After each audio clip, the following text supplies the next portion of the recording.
All right, welcome back. So I hope you all had a good weekend. So today we will probably finish up. I can't really imagine not. So we'll probably finish this today. And so from now this point on, I guess we'll see where I end up today. But from this point on, if you're looking at the schedule, just remember that we're one day ahead. So. Which is fine. It means we'll have an extra day of review if we want it in week 10. So. Anyway. All right, so we'll continue talking about index collections of sets. So it's a lot of the same, not a lot of new concepts that are related to general index collections, but we'll do some sort of specific, interesting examples.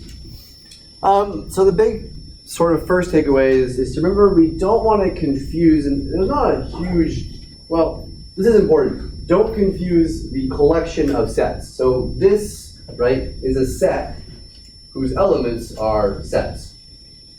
If I look at the union of this collection of sets, that is the set of all elements that are in any set. So these are two different things, right? So why do we care? A couple examples that are sort of designed to sort of make you understand like what's the difference. So for n, any of the integers 1, 2, or 3. So if n is 1, 2, or 3, just let an be all of the sets in all the points in R3 that satisfies the equation x plus ny plus n squared z equals 1. Okay? So, the collection of sets, right?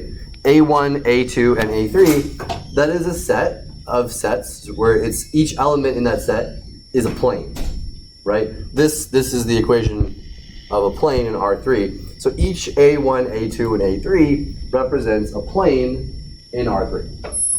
The union of A1, A2, and A3 is the set of every point in R3 that lies on one of those three planes. So you can think of like the three planes themselves as elements, right? Each plane 1, plane 2, and plane 3, or all of the points on all of those three planes. The only actual question to ask here is what is the intersection of those three guys?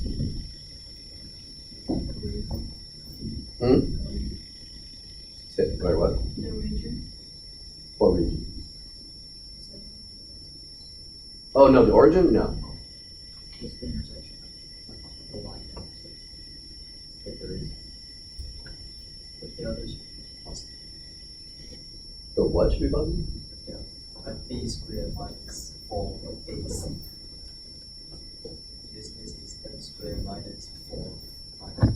Well, okay, so let's just look at like an xy. So what are each plane consists of order triples. So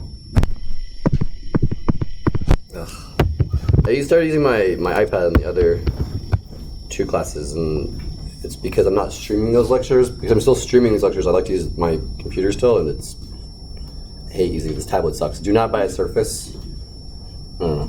My brother has a regular Surface, and he says it's great, but I have a Surface Book, the laptop, and I hate it, so would not recommend.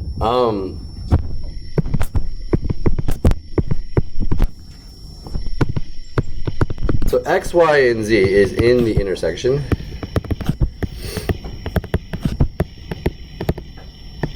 If and only if, right? Well,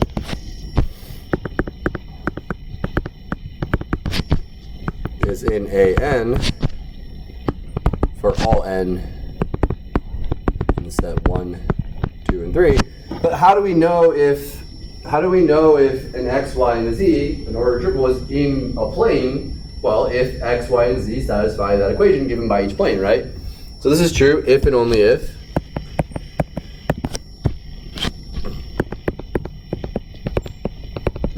x, y, and z satisfy this system of equations, right? X plus y plus z equals 1.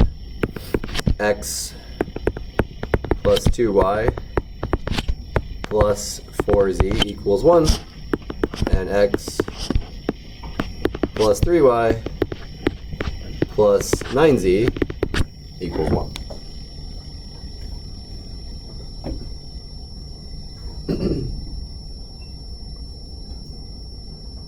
Well, I'm not going to bother making you solve a linear system of linear equations, but you can actually kind of eyeball this and come up with at least one solution. Anyone know?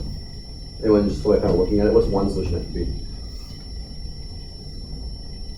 1, 0, 0. There you go. 1, 0, 0. Yeah. right? If x is 1, y is equals 0, then these are all true, right? So it turns out that's the only equation. You can kind of look at this and kind of guess that if you look at this linear system, it's actually going to have maximum rank. It's going to have rank 3. But anyway, so yeah, so this is if and only if the xyz is the point 1, 0, 0. So basically, if you look at what's the answer to this question, the intersection A1 intersect A2 intersect A3, it's the single point 1, 0, 0.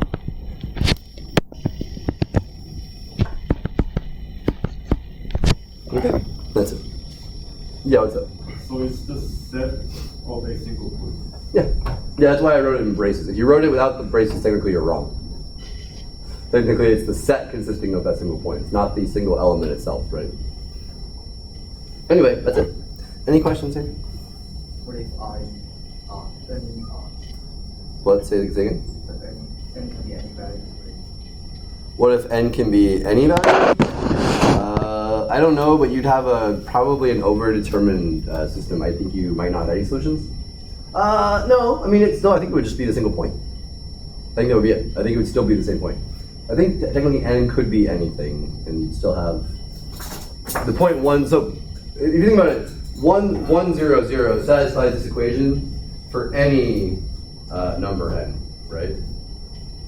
So I don't think you'd gain any additional points, right? Because any additional solutions would have to also solve these 3 equations. This is the only solution to those 3. So even if you had any n, the intersection would still be that single point.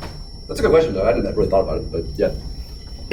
So basically, if you just intersected over all n in the say natural numbers, it would still be, or natural numbers or the integers for that matter, it would still be the same 1 point. Okay. So those are the 3 planes. I think this was supposed to be some sort of GIF or video, but my copy of my book doesn't have a link there, so I don't know. But that's just a picture from the book. All right. So this is an interesting one because I think someone asked me. Did you ask me? I don't remember. Someone asked me last week if you could have your indexing set be something like the real numbers or whatever. So this is an example of where we're going to do that. So you let I, our indexing set, just be the real numbers union the value infinity. Okay.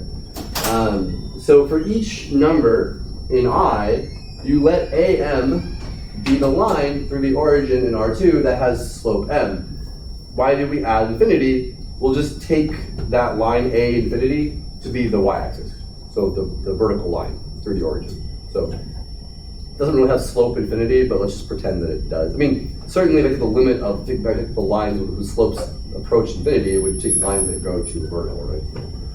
Anyway, so this collection of, the collection of lines is actually called the real projective space P of R2. I think it's the projective plane. The basic idea behind the projective plane is, this is not a topology class, so I'm not a topology, well, I haven't taught in a long time, or haven't taken it in a long time. But the basic idea behind the projective plane is, if you think about what you have, is you have all of these lines with the origin, so with any slope. So you can actually think of this as being like, suppose I have a circle. Suppose you just have the unit circle.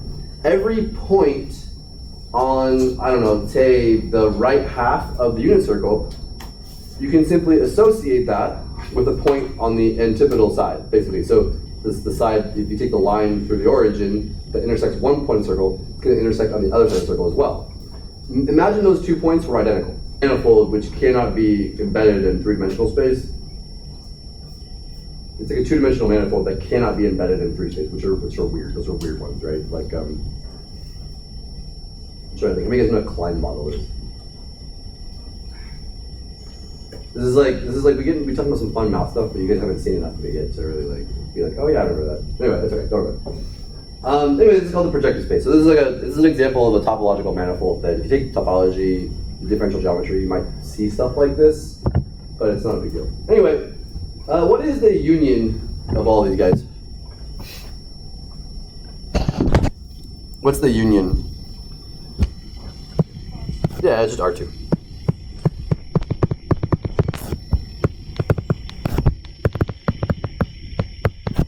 Okay. The unions are too, right? Because if you have any x, any, say, xy in R2 lies on a line between, or a line intersecting that point and the origin, right?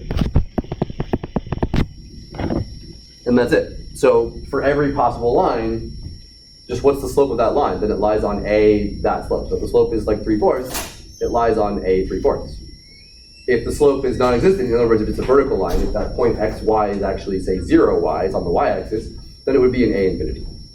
That's it.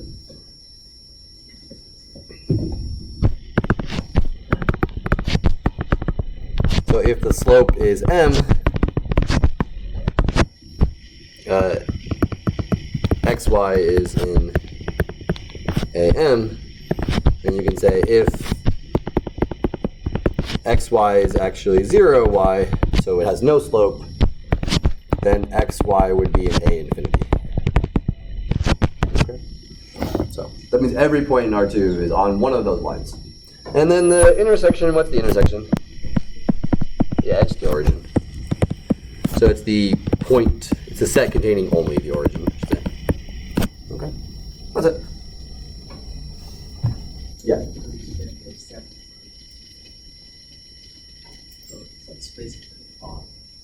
So like if we only let our indexing set be the real numbers, right?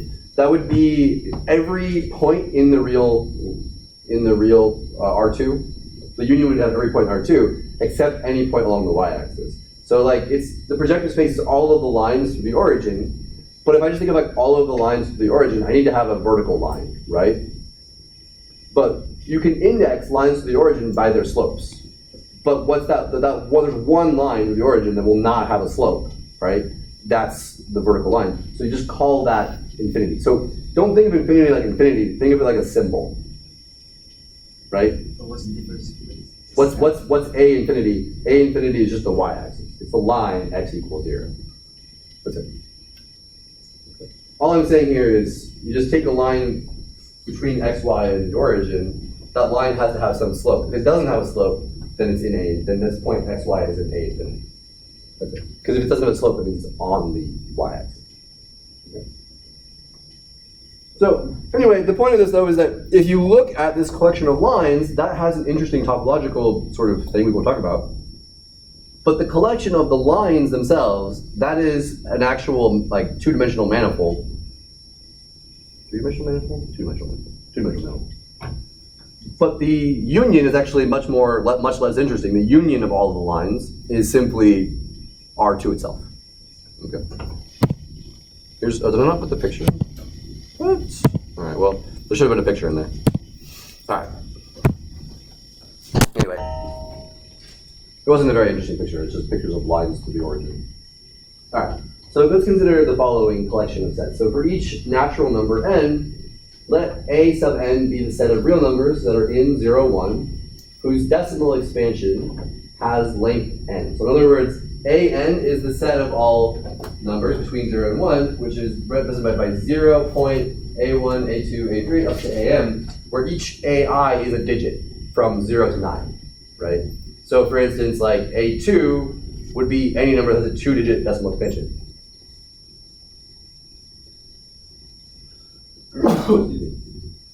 All right, so what is the intersection? What is the union? Take a couple minutes to think about yourself. Try to work it out. I will say this. The union isn't anything like, the union is nothing like nice. It doesn't have a name in any way, but you should be able to characterize like what does it mean if something's in union.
What is the intersection of all of these things? Yeah, just A1. Why is it just A1? Yeah, it's a nested sequence. And the trick is if you're not sure, like, why is it A1? Why is A1 contained in, like, A2? Well, because consider, you know, we're sort of cheating here a little bit. Not cheating, but for one,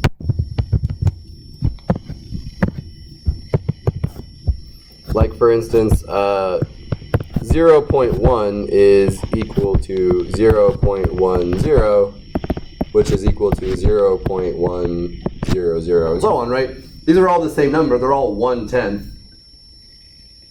And I can write them, you know, with as many zeros as I want, which implies it's subsequence, nested sequence of sets. A1 is a subset of A2, is a subset of A3, and so on. So this tells me that their intersection is just whatever the smallest one is. Oops. Sorry.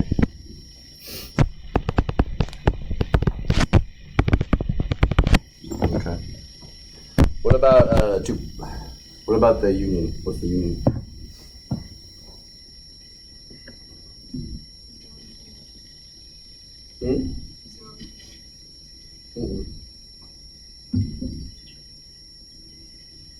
No, because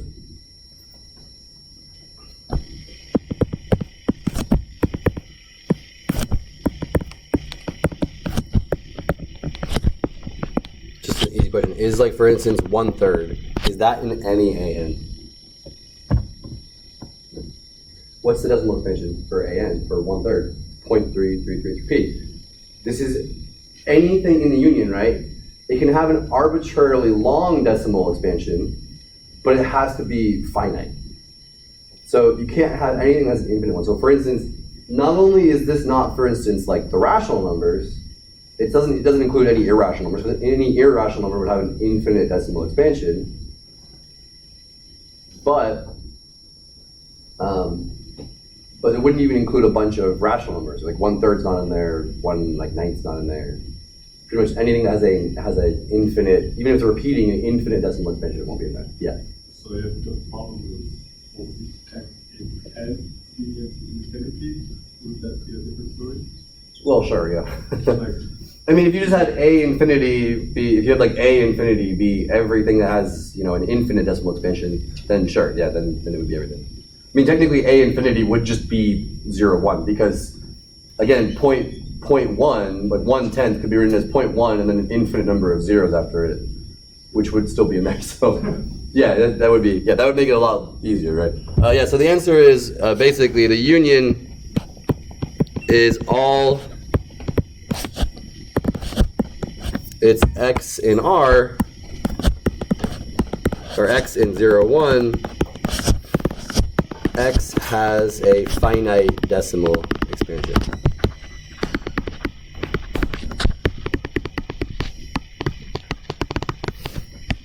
Now, what's weird is, and so this is where I wish almost like this would be a fun counterexample if we were taking like an analysis course right now, is that this set, it seems like we're missing a lot of numbers from 0, 1. Right? We don't have any of the irrational numbers. We don't have anything that has an infinite decimal expansion, even if it repeats. Then it's not in there. But this is kind of an interesting thing because this is actually a set we've called, the term we use in analysis is that it's dense in 0, 1. What that means is pretty much no matter what number you pick from 0, 1, you can find an element of this set that's arbitrarily close to that number. So for instance, like 1/3 is not in here, but 1/3 obviously is in 0, 1. I can find an element of this set that is arbitrarily close to 1/3. Just have 0.3 and have as many as you want. It has to stop eventually, so have a finite number of 3s, 0.3, whatever. Eventually though, it'll be close to 1/3. How close as you want, right? So do I want an element from this set to be within like 1/1 trillionth of 1/3? I can do that by just having enough 3s. Even if I have to stop eventually, it'll be very, very close to 1/3, the value. So it's kind of like, even though there's a lot of numbers that are not in this set, the union, it's close, they're close, all the things in the set are close to everything in 0, 1. You can approximate any real number in 0, 1 by something from this guy, which is interesting, but we're not really, that's not what this class is about, unfortunately. Anyway, any questions? So like if I remember like A and is infinity, like this the union can always approach to A, but can it? Yeah, you can have, there's elements in the union that are arbitrarily close to A. Close meaning like the absolute value of their difference is small, right? So how many units away are they? Very small number.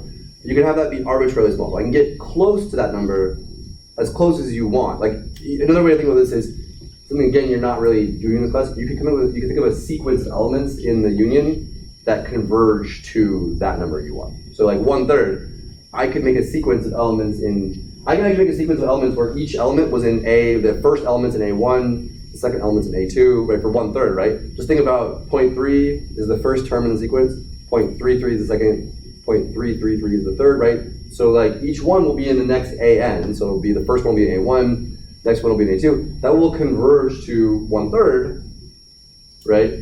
But so that sequence the sequence would lie in here, but the limit of that sequence would not be in that second, which is interesting.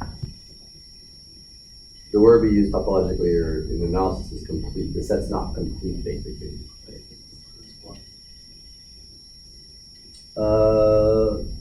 Sure. Actually, no. Sorry, 1 is not in that set. Why is 1 not in that set?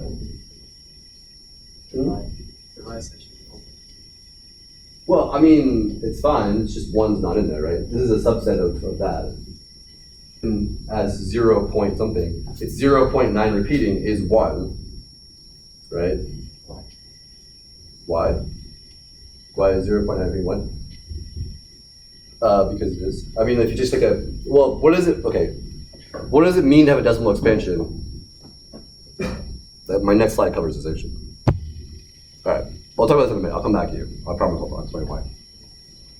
Okay, so the last thing I'm going to talk about in this section is what's called the Cantor Middle-third Set. How many of you have ever heard of Cantor set before? No, what are your like pre-calc? What are your like? Don't you have didn't you guys have like you're all math majors, which I assume if you're a math major means you had some sort of like ultra nerdy math teacher growing up that made you like math more than like, you had a history teacher that made you like history or whatever, right? While you're in here, you didn't have anyone like talk about the Cantor set with you? Jeez, really teach kids that. Anyway, all right. So the Cantor Middle-third Set. So Cantor set. Your book calls it just the Cantor set. They actually do say Middle-third Set. But I've heard this as the Cantor Middle-third Set or the Cantor Ternary Set. A Cantor set is actually a wider variety of things. But basically, imagine you have a sequence of sets. So you can have an index collection of sets. C0 is 0, 1. And then to get the next one, so you can kind of look at a recurrence relation for like what's the next set. What you do is you just take C0 is the unit interval from 0 to 1. And to get the next C in the sequence, you just remove the middle third of every remaining interval in the previous one. So like remove the middle third interval from this. Then you would have 0 to 1/3, right? You remove the interval from 1/3 to 2/3, and then you have union 2/3 to 1. Now remove the middle thirds from each of these, right? What's the middle third here? It would be, this is 0 to 3/9, so you remove 1/9 to 2/9. So it's 0 to 1/9, then union 2/9 to 1 to 3/9, right? And then from here, this is 6/9. So you remove 7/9 to 8/9. So it's 2/9, 2/3 to 7/9. So this is 6/9 to 7/9. Union then 8/9 to 9/9. So you're removing the middle third. So in a picture, right, this is C0, right, the whole interval. Then remove the middle third. So you have these union of now these two intervals is C1. Remove the middle third from each one of those, right? And then just keep doing that, right? And you get, this is kind of like, I don't know, this is 0, 1, 2, 3, 4, 5, 6, 7, 8, 9, I don't know. The picture looks weird, like they didn't actually change anything between 8 and 9, but that's it, you keep removing the middle third, okay? So the Cantor, we call the Cantor Middle-third Set. So Cantor set is actually more of a generic term, although a lot of people do say Cantor set when they mean this particular one. The Cantor Middle-third Set is the infinite intersection of, do I keep making typos here, of all of those guys. why is that set, why should that be non-empty? I mean, I don't know if it's obvious to you that it's non-empty. I don't know if it should be obvious. But why does it have to be something that's in all of them? What would that be? Definitely 0 and 1, but not just 0 and 1. What else? Yeah, what are the things you're saying have in common though? You're right, you're 100% right. Why those numbers? Like what's special about them? Well, because when you split at that one, it's like a closed interval, like you're not like. Well, we always remove an open interval, right? So we always keep the endpoints. So if we go back a slide here, every time we remove, we always keep the endpoints of any interval we have, right? So we have 0 and 1, and then you have the two new endpoints because you remove the open interval. You remove the open interval that's the middle 1/3, right? So you always just have endpoints. You have the endpoints of all these intervals. So it's the endpoints of every interval, they'll never go away, right? So any endpoint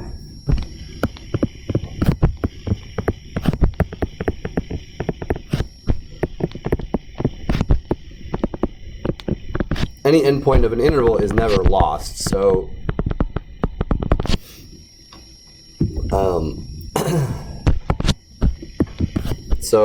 C contains, the intersection must contain all of the endpoints at any sort of substep. Right, so whatever your interval at Cn was, all of the endpoints will always be in C, because they never go away. Now, here's what's really weirdly hard to believe. You might think, okay, well, is C just the endpoints then? If I keep moving out middle thirds, right? Think about how that's going to go in your head. Does that just get rid of everything at the end of this? Is all that's left, when I take the intersection of all of them, is all that's left just the endpoints of the intervals? And the answer is no. That actually, believe it or not, there are points that are left over that are not one of the endpoints, which is really weird because that's kind of, if you think about it, it's hard to imagine how any point that's not, because if you just have a point somewhere, you're going to remove middle third and then middle third and middle third and the next one. It seems like if it's not going to be one of the eventual endpoints, it's going to get taken out as being in the middle third some point, right? But it actually is not. It's not true. It's hard to see why that is, but I'll show you later. But it's hard to sort of intuitively. It's actually, even if I show you, it's not going to make you intuitively think about it any easier. So it's kind of weird talking to you about this now. But if you take graduate level math, the Cantor set is kind of like the great counterexample in measure theory, because I wish we could have this later too. It's sort of an example of an uncountable set, and what uncountable means we haven't gotten to yet. But basically, we'll talk about this in chapter 8. But there's this idea of countable versus uncountable. So what is a countable set, right? There are things like the natural numbers, even the integers, believe it or not, even the rational numbers. And all that countable means, all that countable means is that there's an injection from the natural numbers to that set. So believe it or not, there's an injection from like the natural numbers to the integers. Just send maybe all of the, send 1 to, 0 and 2 to -1, and then, 2 to +1, then 3 to -1, and then 4 to +2, then 5 to -2. You can make an injection from the natural number. So essentially what this means is that if you have a set that's countable, I can list the elements out. I can make a list. You can start. You wouldn't be able to finish it because it's infinite, but you can start listing elements. Why are even the rational numbers are actually countable, and we'll talk about this when we get there, but the basic idea is, if you imagine a grid, an integer grid in R2, the point, right? All the grid points that are integer coordinates, you can just think of a rational number as a ratio of two integers, so it's a grid somewhere, it's some fraction, some point in the plane. You think about making a spiral starting from the origin, going all the way around, that would give you a list of all of the rational numbers, basically. Anyway, so it turns out that this is actually an uncountable set. The Cantor set is actually uncountable. Also, what's an example of an uncountable set? The real numbers, for instance. You can't list the real numbers. Like, they can't be enumerated, basically. Anyway, so it's a set that's uncountable, but that is also has what we call zero measure. And so we're not going to get into like what is a Lebesgue measure in this class. That's a thing that you basically say for grad school, take measure theory. But the idea behind Lebesgue measure is basically like, can you sort of contain, does it have like an interval or something approaching an interval contained in it? And the basic idea is that the Cantor set has no intervals in it.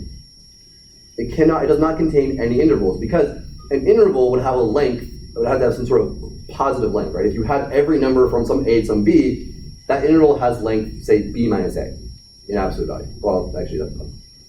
So if you think about this for a minute, the length of C0 is 1, and I can create a recurrence relation to find the total length of all of the intervals in Cn, right? How do you do it? Well, since I just remove the middle third of every interval, then each Cn has 2/3 of the length of the one before it, right? So like go to the picture, right? C0 has length 1 minus 0. Take out the middle third, then C1